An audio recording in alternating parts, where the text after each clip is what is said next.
Tapi yas'adu karena ida sama, ada penahanan napas tuh, yas'adu. Orang yang mau naik ke langit pasti akan mengalami daerah hampa udara, sesak napas di situ. Tapi kalau yas'adu, itu naik lift itu atau eskalator itu. Kalau yatasa'adu naik tangga itu. Tapi kalau yas'adu lebih berat lagi.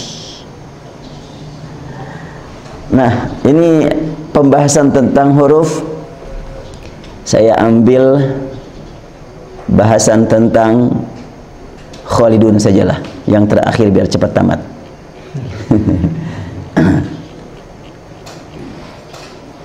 Khalidun, mereka kekal dengan bacaan khalidun. Tampilan orang di dunia yang berumur lebih dari 70 tahun sangat berbeda dengan tampilan orang yang baru berumur 17 tahun. Apakah dapat dibayangkan bagaimana tampilan orang yang menempati surga selama jutaan tahun, lalu dipertemukan dengan orang yang baru masuk surga karena dia telah mengalami proses pembersihan terlebih dahulu di tempat lain? Mana yang lebih mudah itu? Orang sudah di surga jutaan tahun, kemudian ada yang baru masuk karena dia di neraka dulu, baru masuk ke surga. Mana yang lebih mudah? Kalau ukuran dunia, tentu yang baru masuk lebih mudah. Apakah seperti itu di akhirat? Siapakah yang tampil lebih mudah? Sekiranya kehidupan akhirat diukur dengan kehidupan dunia, tentu orang yang sudah menempati surga jutaan tahun tidak akan menarik lagi untuk dipandang pihak lawan jenisnya karena sudah terlalu tua.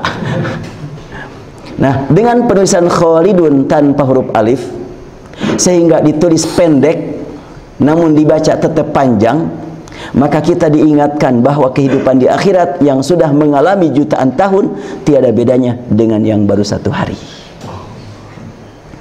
Ya. Di akhirat tidak memerlukan perhitungan tahun, sebab jumlah tahun saat ini diketahui dengan perjalanan siang dan malam yang ada hubungan dengan matahari dan bulan. Matahari dan bulan matahari dan bulan saat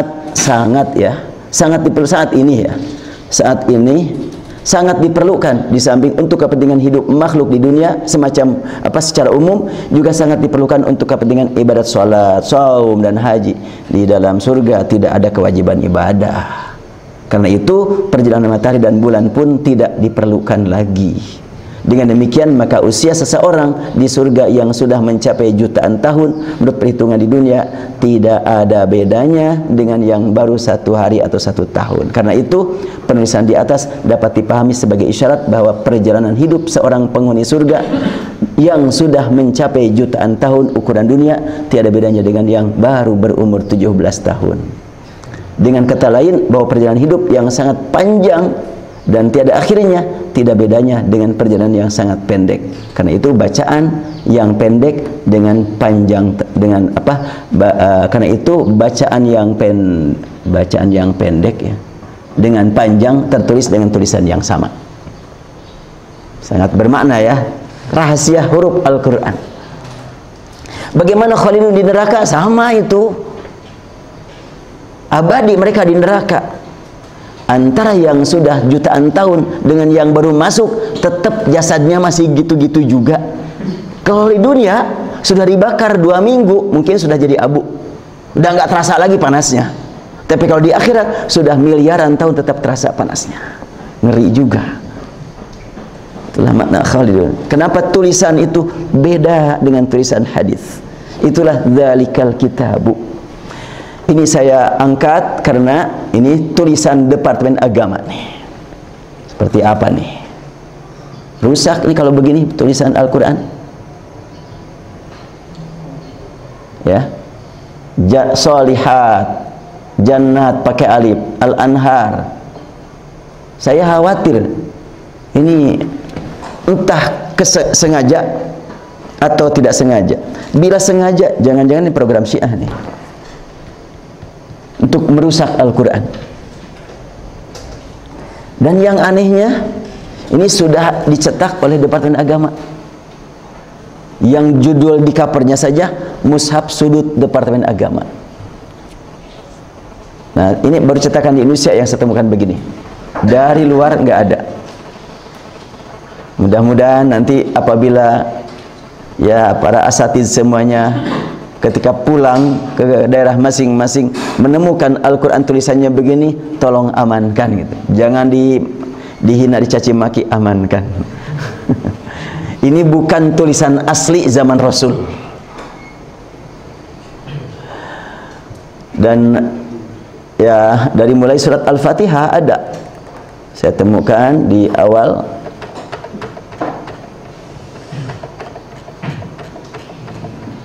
Sedangkan kan kita saksikan tadi yang aslinya tanpa titik, tanpa huruf. Nah, ini yang saya ambil dari Departemen Agama nih. Ini mah bukan. Ini riwayat Warash nih.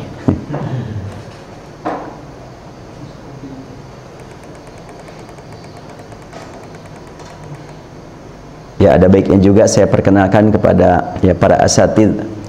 Sekarang ini sudah ada mushaf dengan 14 riwayat.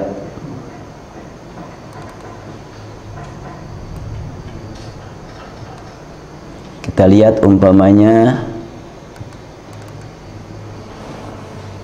ini riwayat dari Ibnu Katsir. Kita perhatikan tanda bacanya. Sawa'un alaihimu ahanzartahumu am lam tunzirhumu la yu'minun. Sudah ada sekarang untuk 14 riwayat. Wa ma yakhda'un wa ma yukhadi'un kan yukadzibun yukadzibun. Dan ini juga ada yang dibahas dalam buku ini. Kita lihat pemanya ayat 37. Fatalaqa Adam min rabbih Adama min rabbi kalimatun fataba alaih. Ini yang saya maksudkan dalam buku ini tafsir qiraat. Tentunya pengaruh maknanya sangat beda. Fatalaqa Adamu min rabbi kalimatin dengan fatalaqa Adama min rabbi kalimatun. Jelas.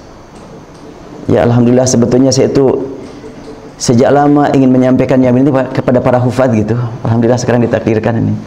Supaya dibantu nih menyampaikan hal ini kepada umat. Karena akan lebih bermakna kalau disampaikan kepada orang yang sehari-hari dengan Al-Quran ini. Dan insya Allah kalau ada umur untuk qiraatnya akan saya lanjutkan. Kalau mudah-mudahan sampai tamat gitu menafsirkan tentang qiraatnya. Tapi kalau hurufnya cukup ajalah sampai ayat 50, nggak sanggup lagi. Tapi kalau qiraatnya insya Allah akan saya usahakan dilanjutkan. Sebab di dalam bacaan Al-Quran seperti pamannya surat Al-Ma'idah ada ya ayyuhalladzina amanu idza qumtum ila sholati faghsilu wujuhakum wa aydiyakum ilal marafiqi, ada wamsahu bi ru'usikum wa arjulakum, ada wamsahu bi ru'usikum wa arjulikum. Dua-duanya mengandung makna yang sangat berarti lah. Kemudian aula mastumun nisa dengan aula mastumun nisa. Dua-duanya qiraat yang sah dipakai salat. Bahkan di beberapa tempat di belahan bumi ya imam-imam dengan menggunakan riwayat Warash, riwayat-riwayat yang lain. Dan dalam buku ini juga disampaikan beberapa macam qiraat, mudah-mudahan bermakna. Bahkan disampaikan juga gambarnya, silsilahnya yang mungkin untuk para hufaz di sini tentang silsilah belum begitu populer. Ya. Dan nanti insya Allah melalui buku ini akan diketahui silsilah riwayat hafaz juga dari siapa.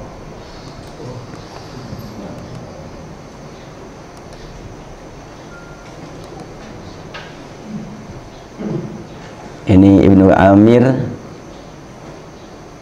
ini hafaz ya, hafaz dari Asim, dari Abi Amrin, dari Abdullah bin Mas'ud, dari Rasulullah. Ini juga hafaz lagi, hafaz dari Asim, dari Abu Maryam, dari Ali bin Abi Thalib, masih hafaz juga. Dan hafaz juga dari Asim, dari Abu Abdurrahman, dan dari 5 orang sahabat.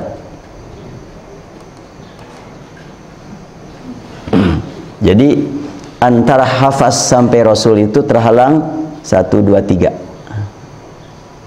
Yang kita pakai di sini kan riwayat hafaz ya. kan? Hafs, Asim, Abu Amrin dan Abdullah bin Mas'ud.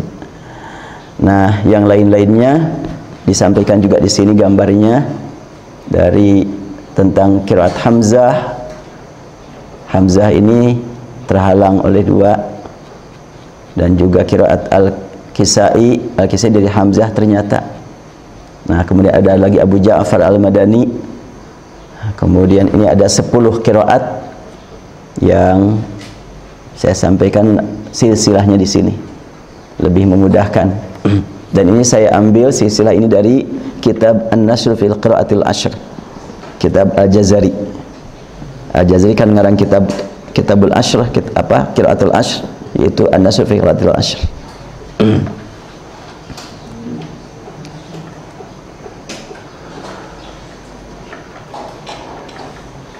Ya, kembali kepada bahasan tadi bahwa nama wahyu ini ada 4.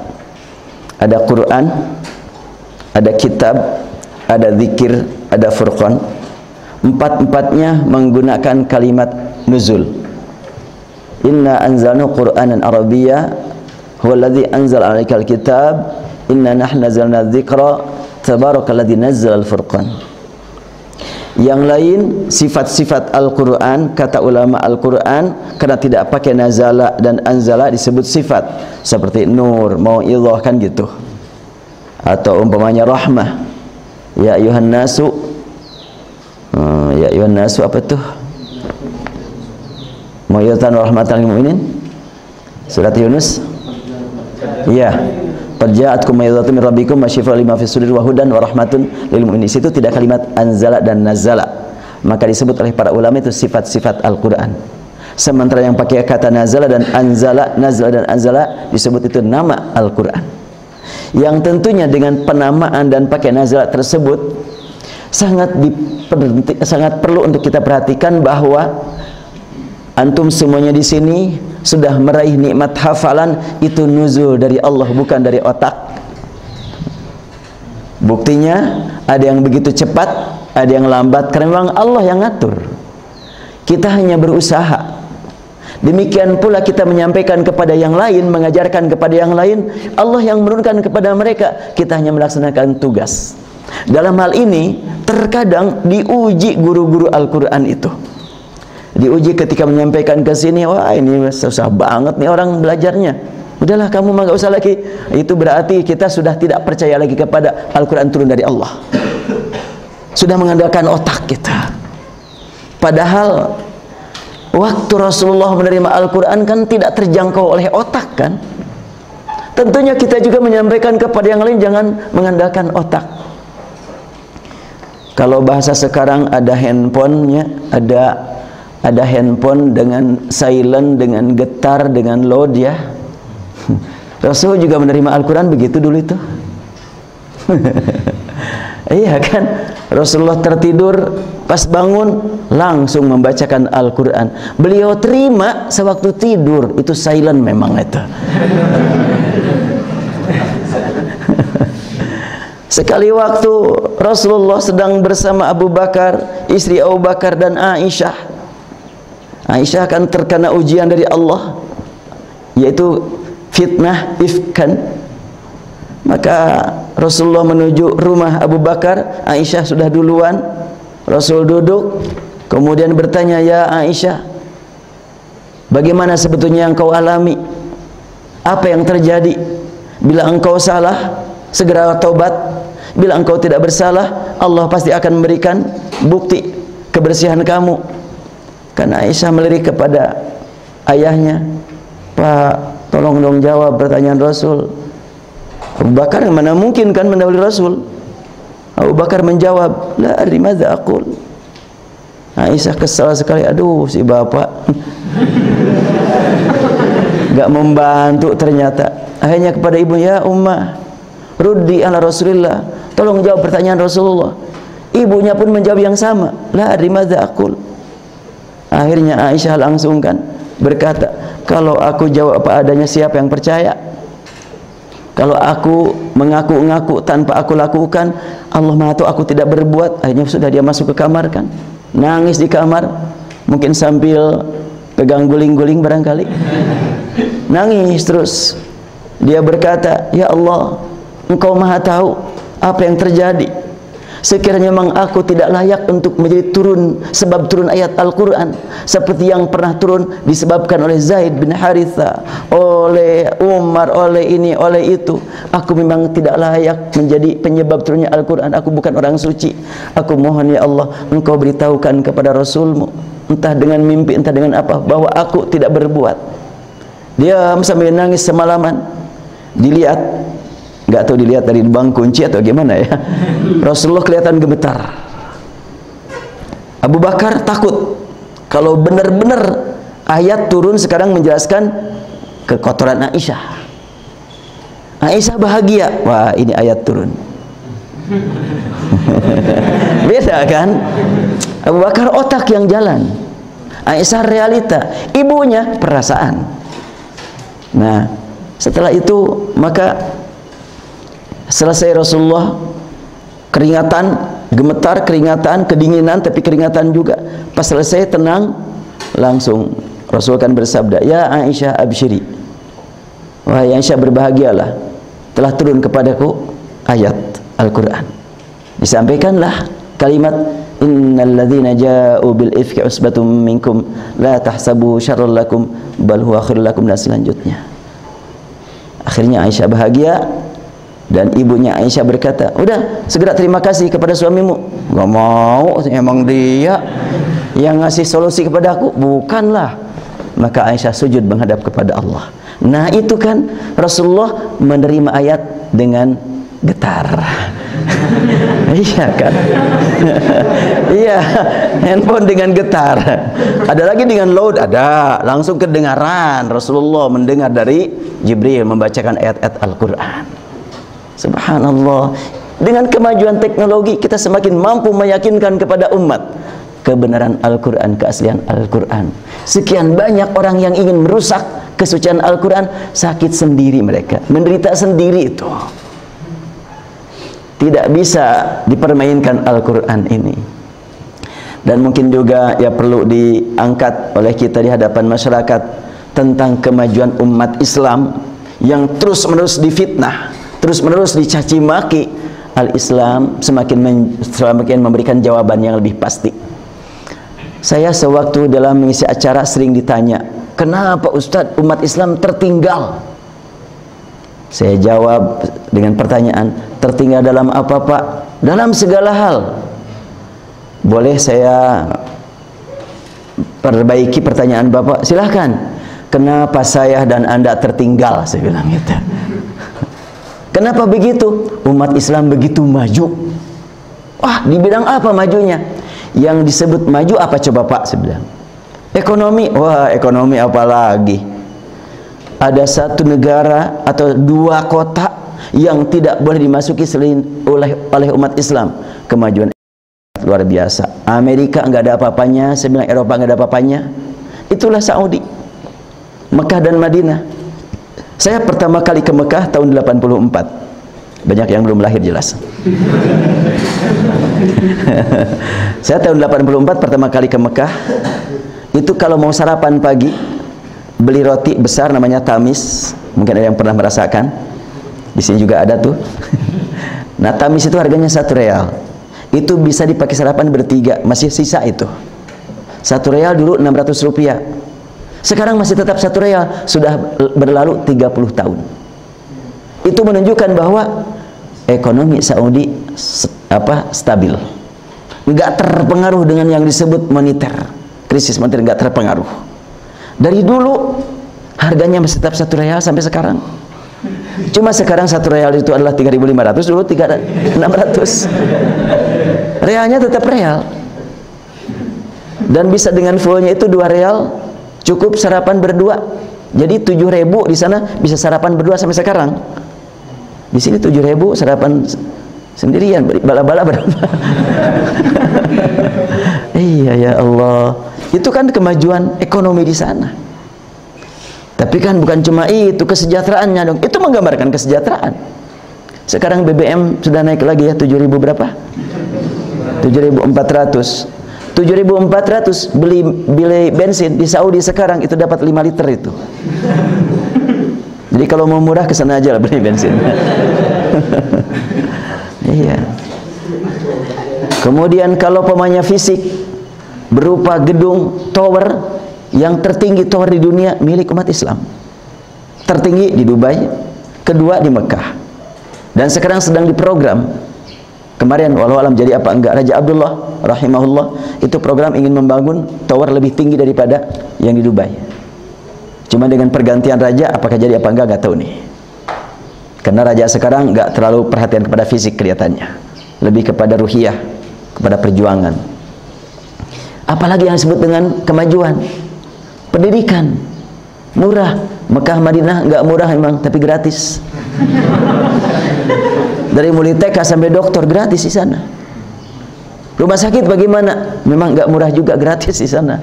Rumah sakit itu kan kemajuan sangat luar biasa. Iya, tapi waktu kita ke sana berjubel, berdesakan, di lift, itu orang Indonesia bukan orang sana. Kembali lagi, jangan umat yang disebut, tapi orang Indonesia. Boleh kita katakan, kenapa umat Islam Indonesia tertinggal baru? Jangan umat Islam sedunia.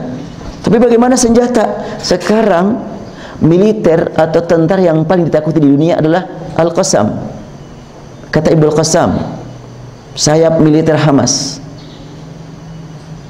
Akhir Januari, 27 Januari ditutup pendaftaran remaja untuk ikut latihan militer. Seminggu dibuka daftar 17.000 orang dan seminggu latihan sudah siap mereka berperang. Saya lihat hasilnya di YouTube, wah subhanallah, itu latihan seminggu kayak begitu. Luar biasa itu.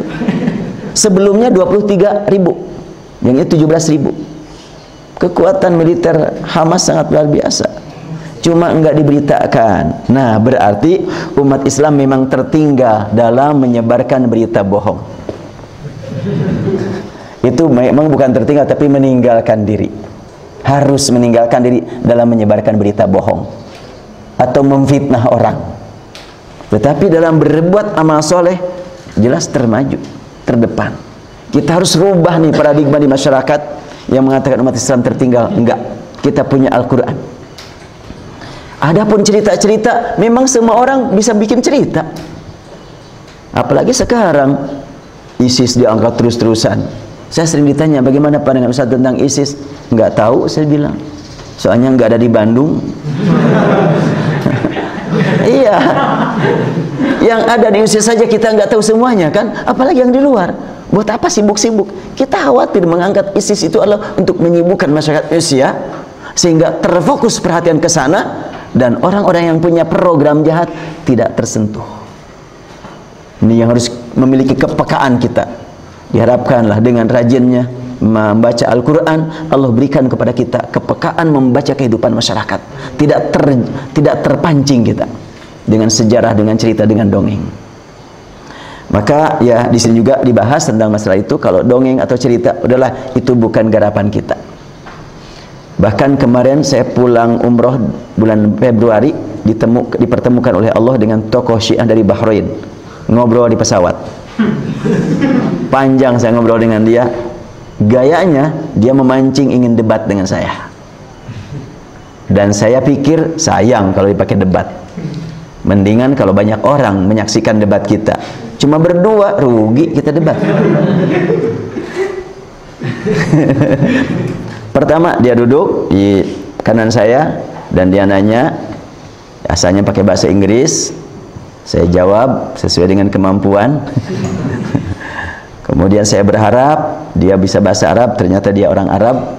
Udah akhirnya berubah bahasa, pakai bahasa Arab. Dan dia nanya, min ayyi madhabin ant? Madhab apa kamu? Nih pertanyaan madhab, jangan-jangan orang Syiah nih. Saya langsung jawab dengan jawaban yang umum. Kuntu mutara'ri'an fi bi'atin tamadhabat bil madhhab asy-Syafi'i. Walamma kuntu mutarabbi'an baina yadayil ulama, araftu anna jami'al madhahib ma damat mustamiddatan min al-Qur'ani was sunnah fa innaha madhahib islamiyah. Walastu muqallidan li ayyi madhhabin ma. Li'anni a'taqid anna kulla wahidin yu'khadhu kalamuhu wa yutrak illa al-ma'sum. Saya tegaskan begitu kepada dia. Bingung juga dia mungkin. Wah, ini akhirnya dia berkata, idzan liqauna baina syi'iyyin was sunniyyin, kata dia. Dia ngaku langsung. Wah, bagus nih orang ngaku Syiah. Di Indonesia banyak orang Syiah tidak ngaku-ngaku kan? Karena dia ngaku Syiah, saya langsung kasih apresiasi dengan ya senyumlah kepada dia. Saya sambut bahagia. Lalu gaya dia ingin memancing saya, entah marah, entah pusing, entah emosi, atau entah bagaimana. Kata dia, wajadtu fil islami isykalan kaifa yakunu dinan wa fihi qital wa adawah wa rajulun ala zani hadha insani kuntu akfuru bih, kata dia. Coba kalimat itu betul-betul kalau kita tidak siap bisa marah, itu bisa kaget. Cuma saya sudah memposisikan diri, alhamdulillah saya bertemu dengan tokoh Syiah internasional nih. Ingin cari ilmu bagaimana gaya dia mengajak orang luar untuk digiring ke kelompok dia, itu yang saya pelajari. Jadi pertama memancing emosi, itu yang harus kita siapkan ya nanti di masyarakat, bahwa orang Syiah kalau bertemu dengan kita pasti berjuang supaya kita emosi. Kenapa? Sebab kalau kita emosi, kita akan berbicara dengan kalimat-kalimat yang tanpa kontrol. Kalau tanpa kontrol akan mudah dipatahkan argumentasi kita. Nah, itu harus hati-hati itu. Maka ketika dia berkata begitu, dia sambil mengatakan kuntu akfuru bihi. Wah, ini betul-betul memancing saya ini. Akhirnya saya senyum saja, membuat dia bingung. Wah, ini malah senyum-senyum aja nih, dipancing kok nggak marah gitu, nggak emosi. Dalam hati rasain loh. Akhirnya karena dia tidak melihat saya bereaksi, malah senyum-senyum saja, dia langsung mengangkat bahasa lain. Begitulah gaya ahli debat. Bila tidak mencapai sasaran, angkat lagi masalah lain yang membuat kita bingung. Kata dia, kam arkanul Islam. Allah, nanya rukun Islam, ini pertanyaan anak SD kan. Saya mendengar pertanyaan dia seperti itu bukan untuk dijawab pertanyaannya, tapi saya pahami ada apa di balik pertanyaan itu. Itu yang harus kita waspadai. Maka saya juga tidak langsung menjelaskan, saya nunggu mau ngomong apa lagi dia. Ternyata dia berkata, qalu arkanul Islam khamsah, lima lam yakun ashr atau khamsata ashr masalan, kata dia. Kenapa tidak 10, 15, kenapa mesti 5? Dalam hati, rukun Islam Syiah juga 5, cuma beda isinya. Di Syiah tidak ada syahadat, yang ada rukun wilayah, beriman kepada Ali sebagai wali, sebagai khalifah, sebagai wasi. Saya diam terus. Setelahnya dia nanya begitu, kenapa tidak 10 atau 15? Saya bilang, la yahummuni an takuna hunaka arkanun aw ghairuha, innama yahummuni kaifa na'malu bima amarallah wa kaifa nu'allimun nas. Saya bilang yang penting mas, saya nggak perlulah mau ada rukun apa enggak, terserah buat saya. Yang penting kita melaksanakan perintah Allah. Pusing lagi dia.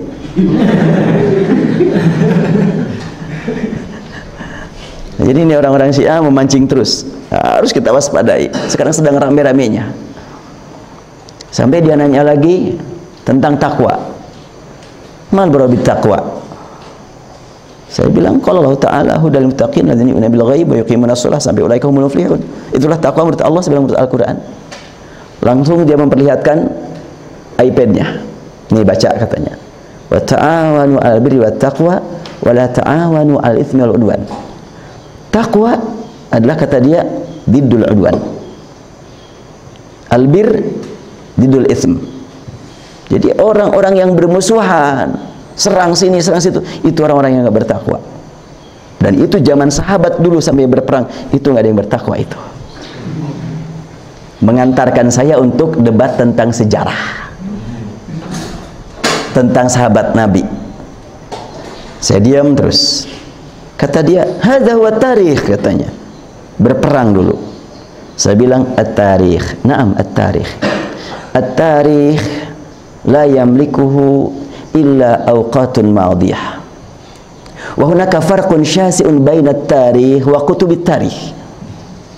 Fa kutubut tarikh yamlikuha al-kuttab wa qari'uha. Wa lastu mu'minan bit tarikh. Innama ana mu'minun bil qasasil qur'aniyah. Saya bilang ya sejarah mah sejarah aja lah, milik masa lalu. Buku sejarah juga belum tentu benar. Penulis dengan buku yang ditulis itu banyak perbedaan. Makanya saya nggak beriman kepada sejarah lah. Silahkan aja Anda beriman kepada sejarah. Sudah mentok lagi dia. Mau mengantarkan saya debat tentang sejarah, saya potong langsung. Saya nggak beriman sejarah. Sudah selesai. Sampai akhirnya sudah sekian banyak masalah dia angkat, tidak menemukan sasaran dari saya. Sampai dia nanya, kamu kenal Syekh Adnan? Nah, nanti kalau ingin belajar bagaimana debat dengan Syiah, lihat Syekh Adnan di YouTube. Adnan Ar-Ur, jangan Adnan Ibrahim. Adnan Ibrahim tokoh Syiah. Tapi kalau Adnan Al-Ar-Ur pakai ain, itu adalah ulama Sunni. Debat dengan Shadiq Muhammadi, Syekh Adnan ini. Ya Syekh Shadiq katanya, Anda meyakini bahwa Ali punya sifat ketuhanan. Berarti Ali termasuk yang menciptakan langit dan bumi. Ngangguk dia. Saya ingin bertanya, itu Ali menciptakan langit dan bumi sebelum lahir apa sesudah lahir? Kaget itu saya Shadiq Muhammadi. Lah, pertanyaannya di luar jangkauan gitu. Ya kalau menciptakan langit dan bumi sesudah lahir, kan lahirnya belakangan. Kalau sebelum lahir gimana caranya? Banyak itu, lucu-lucu itu pertanyaan dari Syekh Adnan itu. Itu Adnan Al-Arur, sangat penting. Dan ini adalah ternyata dengan menggiring kepada Al-Quran terus, alhamdulillah kita menjawab pertanyaan-pertanyaan dari Syiah, ada jawaban terus dari Al-Quran. Jadi diharapkan mudah-mudahan ya, karena antum sudah hufad, tentunya akan lebih mudah untuk menjiwai dan menghayati makna Al-Quran, sehingga Al-Quran ditinjau dari segi tulisan, dari segi bacaan, dari segi zikir, dan dari segi furqan.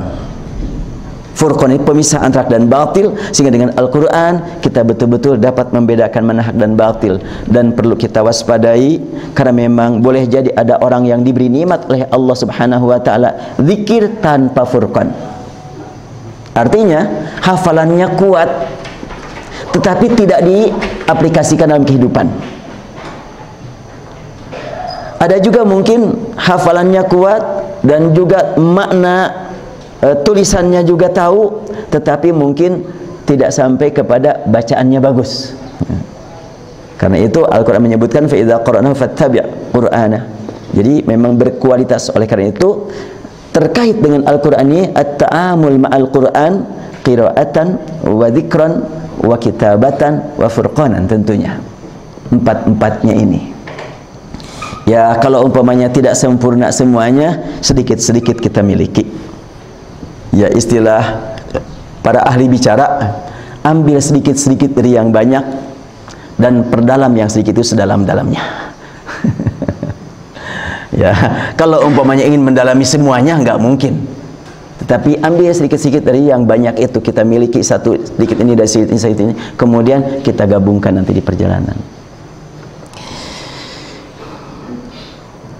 Maghrib jam berapa? Masih ada waktu ya? Iya. Mungkin barangkali hasil ya obrolan ini banyak yang tidak pas. Kita bukalah tanya jawab kalau ada yang mau ditanyakan. Dipersilahkan, ya persiapan asatiz semuanya untuk terjun nanti ke masyarakat. Dipersilahkan kalau ada yang mau ditanya. Jazakumullah khairan. Ya silahkan. Tadi menerjemahkan min itu dengan sedikit ya. Kan kita kalau melihat bahasa itu kan min itu dikabari itu. Iya. Kenapa antum min sedikit? Iya. Bagian. Ya mungkin boleh juga diganti gitu ya dengan sebagian gitu ya. Min mithli, sebahagian seperti, lebih susah lagi. Memang saya juga berpikir mengartikan min apa ya untuk min mislih gitu. Sebab kalau pamannya pakai kata sebahagian, kira-kira bahasanya bagaimana gitu ya? Kita coba nih.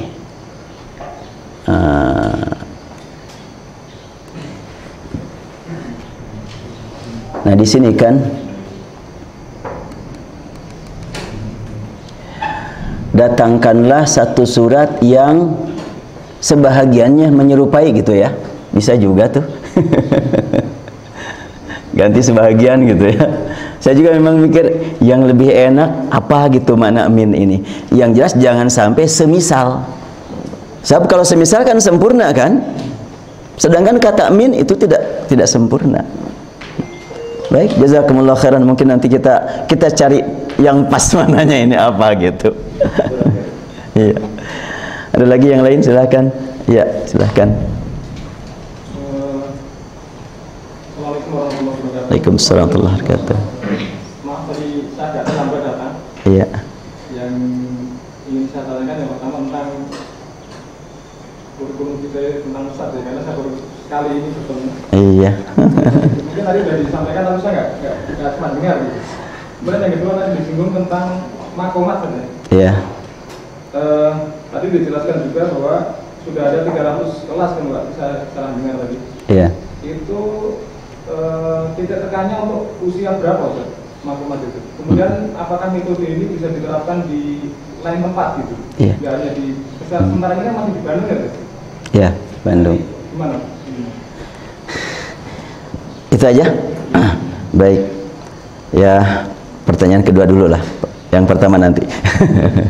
Jadi sebetulnya makomat ini baru saya munculkan di Makdi sejak 2 tahun yang lalu. Adapun kelas yang jumlah sampai 300 itu campur ada antara belajar ihsan, tahsin, tahfidz dan makomat. Kalau ihsan itu belajar membaca huruf, tahsin bagi orang yang sudah lancar diperbaiki bacaannya, kemudian ada tahfidznya dan juga ada makomatnya. Yang belajar makomat enggak sampai beberapa, paling mungkin mencapai 10 kelas lah gitu yang belajar makomat itu. Dan itu ternyata punya daya tarik tersendiri. Sebab di antara terutama ya orang-orang yang mungkin senang seni tapi belum beres baca Qur'annya, kita terima langsung. Saya mau belajar makomat, langsung silahkan. Langsung dibimbing untuk makomat. Ternyata saya tegaskan kepada ustadznya, Ustadz, cek bacaannya. Oh iya katanya. Nah, nanti langsung ditetapkan Anda harus ikut belajar tahsin 1 gitu kan. Bagaimana bisa berlanjut makomat kalau tahsinnya belum beres. Jadi makomat sebagai pintu sekarang. Jadi diajarkanlah irama-irama, siapapun boleh masuk, saya bilang silahkan. Tapi nanti di perjalanan Anda belum bisa melanjutkan belajar dulu tahsin ini, tahsin begitu caranya kita. Jadi dipakai daya tarik aja tuh. Ada juga yang memang sudah bagus, tinggal memperbaiki sedikit-sedikit, udah dilanjutkan aja makomatnya. Dan makomat ini kita tidak berbicara untuk tarik suara, enggak. Kasihan yang suaranya lemah gak bisa ikut kan. Jadi buat semua umur, semua suara bisa belajar makomat. Ya, Misyari Rashid pemanyakan sering menggunakan makomat nihawan, itu kita ajarkan. Umpamanya siapa lagi kalau mahir itu sering menggunakan makomat soba, itu kan sering sekali saya perhatikan, atau hijaz. Dan itu adalah diajarkan langsung biar mereka lebih senang gitu. Itu saja. Dan sebetulnya banyak orang yang sudah membawa makomat cuma nggak tahu aja. Terutama bagi yang sering-sering pakai sholawat badriyah itu sudah makomat itu. Alhamdulillahi Rabbil Alamin Ar-Rahmanir Rahim Maliki Yawmiddin Iyyaka na'budu wa iyyaka nasta'in. Itu kan makomat soba itu. Tala'al badru alaina, itu kan. Salatullah salamullah. Itu makom sobai, apa makom sikah itu. Makom sikah itu. Nah, langsung diarahkan, dan ternyata makomat tersebut setelahnya dipakai untuk Al-Qur'an ya lebih bagus dibanding dengan untuk syair. Dan makomat itu sudah ada sebelum Al-Qur'an turun. Jadi tidak pernah lepas dari itulah gitu, bacaan-bacaan para sahabat juga. Karena sudah ada yang digunakan untuk syair, 16 syair kan. apa disebutnya dalam syair itu, bukan rajaz, bahar lah ya, 16 bahar kan, itu semuanya kan ada makomat masing-masing itu. Kalau umpamanya bagaimana Al-Jazari apa tuh bacaan Al-Jazari, fahasuha syakhsun fahasuha mahmusuha fahastahu syakhsun sakat syadiduha lafdu ajid qatin bakat, itu kan mustaf'ilun mustaf'il kan gitu. Itu berarti sudah ada makomnya di rurunya itu, ada itu. Jadi sudah ada dari sejak zaman Rasulullah sebelum lahir, dan setelahnya dipakai Al-Quran lebih indah. Terutama umpamanya untuk satu bahar dipakai ayat yang panjang, wah lebih indah lagi itu. Jadi itu yang diajarkan, itu daya tarik ya. Kalau umpamanya itu diperlukan nanti pada waktu kita menarik masyarakat supaya mereka mau belajar Al-Quran, nampaknya perlu mengenal walaupun tidak menguasai ya, mengenal sajalah gitu.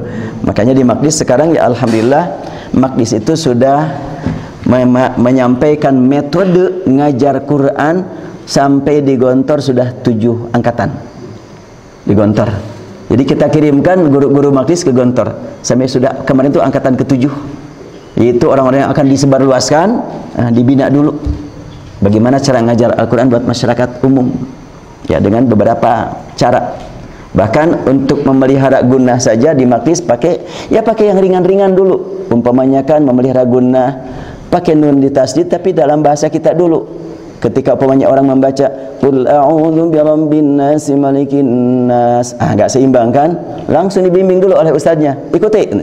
Ditahanna lamma ditahanna. Itu dengan cara seperti itu ternyata lebih memudahkan gitu. Lama ditahannya, tapi itu bercampurnya bahasa Indonesia dengan bahasa Sunda tuh. Ditahannya kan bahasa Sunda tuh, lama bahasa Indonesia tuh. Cuma pas metode ini diinggriskan karena kita buka cabang di Sydney dan di Brisbane, susah diinggriskannya. Aduh, mau diinggriskan ditahan lama bagaimana tuh? Bingung orang yang di sana. Sudah kami kirim itu buku pelajaran Al-Quran dari Maqdis ke Australia. Karena 2 Ramadan yang lalu saya diminta di Australia, kemudian ceramah di Brisbane, Sydney, kemudian di Gold Coast dan juga di Canberra. Nah, kita menyampaikan metode pelajaran Al-Quran. Udah Ustaz katanya didirikan di sini cabangnya. Ya baik, kalau memang diperlukan saya bilang, ya udah didirikanlah.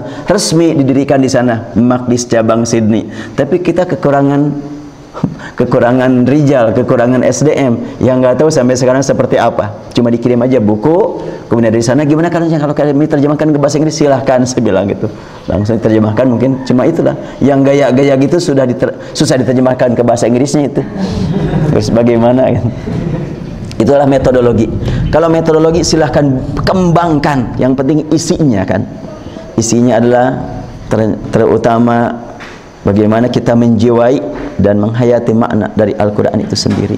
Dan kita yakin orang yang memang hidup bersama Al-Quran banyak ujian, dan ujian tersebut akan dapat kita hadapi kalau komunikasi kita dengan Allah terus-terusan ditingkatkan. Ya antara lain tentunya tidak hanya sekedar membaca huruf demi huruf, ayat demi ayat, tapi bagaimana setiap ayat dirasakan oleh kita, ditujukan kepada diri kita. Setiap ayat. Kenapa para ahli Al-Quran di Timur Tengah kadang-kadang ayat yang dibaca kisah kok nangis gitu ya? Karena memang terasa setiap ayat itu adalah ada perintah, ada larangan. Asy-Syaikh Sya'rawi menyatakan bahwa setiap ayat tidak pernah lepas dari makna if'al hadza la taf'al dzaka.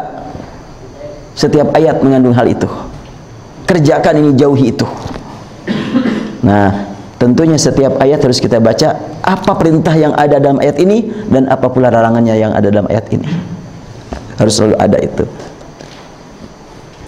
Baik, yang pertanyaan yang pertama, ya biografi saya sekilas aja ya. Sekilas, saya sekarang sudah jadi kakek. Itu pertama tuh. Sudah punya cucu 1 dan sekarang ikut ke sini. Anak saya 5. Yang terakhir ada di sini, Zuhdan namanya. Kemudian yang keempat ada di Husnul Khotimah. Yang ketiga di rumah kuliah di psikologi UIN. Yang kedua di Turki, yang rencana tanggal 13 saya mau ke sana, dan saya juga ternyata dijadwalkan minta ceramah di KBRI Turki tanggal 15. Kemudian yang pertama sekarang juga ikut ke sini karena termasuk alumni Wadi Mubarak, yang anak yang saya yang pertama. Dan sekarang di belakang rumah saya ada pesantren untuk akhwat. Yang perlu akhwat insya Allah. Iya. Di sana jumlahnya persis dengan jumlah ini yang ada sekarang di sana. Ya, sekitar 35-an. Jadi itu santri akhwat untuk tingkat perguruan tinggi, yaitu lulusan SLA semuanya. Terdiri dari 3 tipe. Ada khusus menghafal, hanya mengikuti pengajian saya, tafsir dan selanjutnya. Ada yang kuliah, ada juga yang kerja. Yang kerja mau menghafal Quran silahkan, yang kuliah silahkan. Itu ada di belakang rumah saya pesantrennya, dan sedang dinaikin bangunannya, lantai 2, lantai 3. Lantai pertama sudah penuh, 2, 3 belum diisi. Lalu latar belakang studi saya adalah, ya, saya S1 di Bahasa Arab Universitas Al-Azhar Kairo, S2 Tafsir Al-Quran di IAIN Bandung, dan S3 adalah Syariah, Hukum Islam dan Peranata Sosial. Jadi saya loncat-loncat dari Bahasa Arab ke Tafsir dan ke Hukum. Apa lagi ya? Cukup barangkali segitu latar belakang saya. Dan kemudian sekarang ya sebagai pembina di 4 yayasan. Yayasan Maqdis, Yayasan Sinergi Foundation yang membawahi Dompet Doa Pak Jawa Barat, dan Yayasan Wihdatul Ummah, kemudian Yayasan Aziz Abu Bakar. Di 4 yayasan saya sebagai Dewan Pembina. Kemudian kegiatan sehari-hari ya begini aja lah, ngomong di sini ngomong di situ. Dan saya mengadakan kajian tafsir, alhamdulillah setiap hari ada jadwal keliling masjid di Bandung, sehingga diberi nikmat oleh Allah bertemu dengan para ahli ibadah setiap hari di masjid. Jadi hari Ahad di Padalarang, hari Senin di Kota Bandung, hari Selasa juga di Gerlong, terus aja keliling gitu. Ada alhamdulillah untuk di masjid-masjid kajian tafsir semuanya, kajian Al-Quran. Terkadang ada juga seperti di Masjid Al-Mursalah Darul Ihsan, itu khusus sudah hampir 3 tahun materi fikih kontroversi. Apa fikih kontroversi? Masalah-masalah kontroversial aja terus. Tapi kita cari titik temunya. Seperti contohnya pernah dibahas masalah sholat tarawih 11 apa 23. Saya jawab 11 dan 23 bukan ketetapan Rasul, tapi kebudayaan dan kebiasaan masing-masing. Rasulnya bagaimana? Rasul pernah kurang dari 11, pernah lebih dari 11. Terkadang mungkin hari ini beliau 3, besok umpamanya 11, besoknya lagi mungkin 9 kalau Rasulullah. Itu hadisnya banyak. Yang paling penting bagaimana Rasulullah ketika ditanya ayyusrati afdal, qala tulul qunut. Makanya titik temunya itu bukan di angka, tapi di meningkatkan kekhusyuan. Bahkan hadis terkait dengan tarawih itu tidak pernah menyebut kata tarawih. Bahkan ketika ditanya bagaimana tarawih itu berapa rakaat, saya bilang saya belum menemukan ada hadis tentang tarawih. Lah gimana tidak ada? Banyak hadis, nggak ada kata-kata tarawih soalnya. Yang ada qiyamul lail, yang ada tahajjud, yang ada umpamanya witir. Tarawih nggak ditemukan. Jadi akhirnya digiring saja. Sampai pernah ada yang mengundang saya karena ada satu masjid di 2 RW. 1 RW 2, betul, di 2 RW. Nah, satu masjid ini 2 ustadz. Satu ustadz ngotot harus 23, satu ustadz ngotot harus 11. Yang bingung kan RW kan? Akhirnya saya diminta untuk menyelesaikan. Saya bahaslah tentang makna hadis. Sa'ala siapa itu? Lupa lagi lah. Abu Usama bukan. Seorang sahabat bertanya kepada Aisyah kan, bagaimana kaifa kanat salat Rasulullah fi Ramadan? Ini pengalaman pribadi ya. Bagaimana keadaan salat Rasul pada bulan Ramadan? Kaifa kanat, bukan kam kanat. Nah, ini nampaknya para ashabil Quran harus lebih teliti nih, peka nih ya terhadap bahasa. Kaifa berarti yang ditanya kaifiyat, nau'iyat, bukan kamiyah. Jawaban Aisyah, maka Rasulullah yazidu fi Ramadan wala fi ghairi. Artinya Ramadan dengan luar Ramadan sama. Kalau di Ramadan ada tarawih, di luar Ramadan juga kasih nama tarawih deh, boleh. Kalau di luar Ramadan suka disebut tahajud, di dalam aja tahajud sama dah. Terus kaifa, maka Rasulullah yazidu fi Ramadan wala fi ghairi. Tidak biasa lebih. Saya mengartikan makana yazidu, ada kana dilanjutkan dengan fi'il mudhari, itu artinya biasa.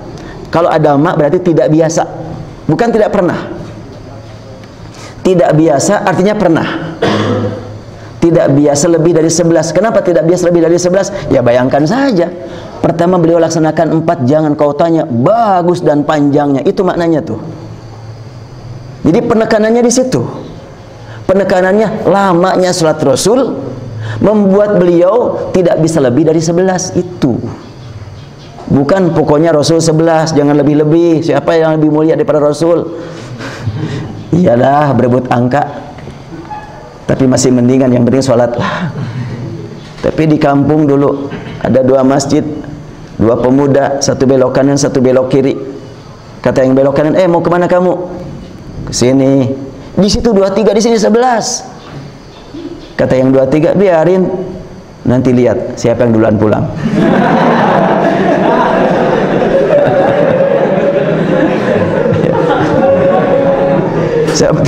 Ternyata yang 23 lebih duluan cepat.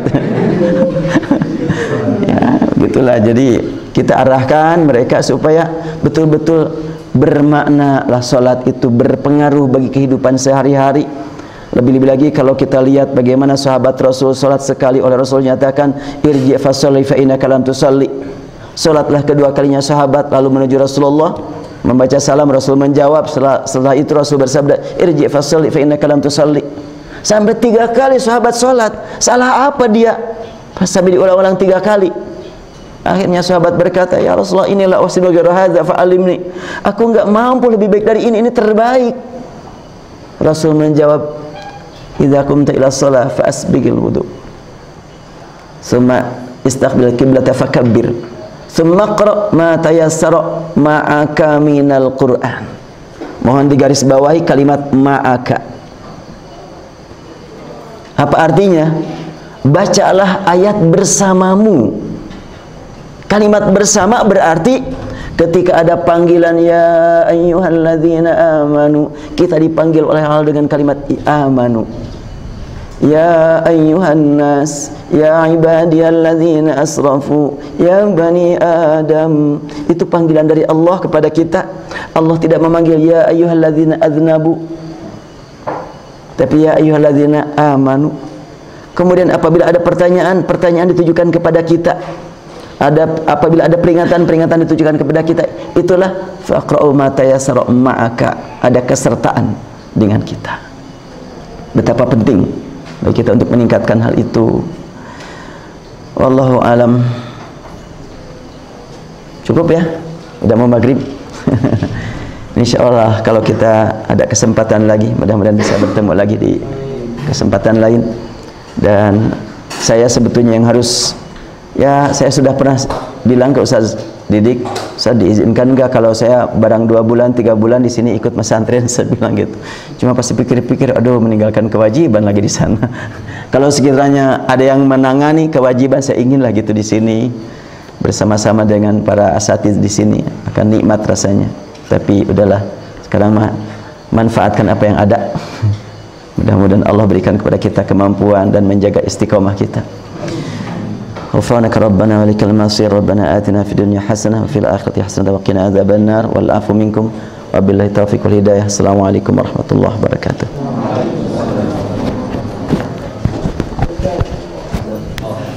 Jazakumullah.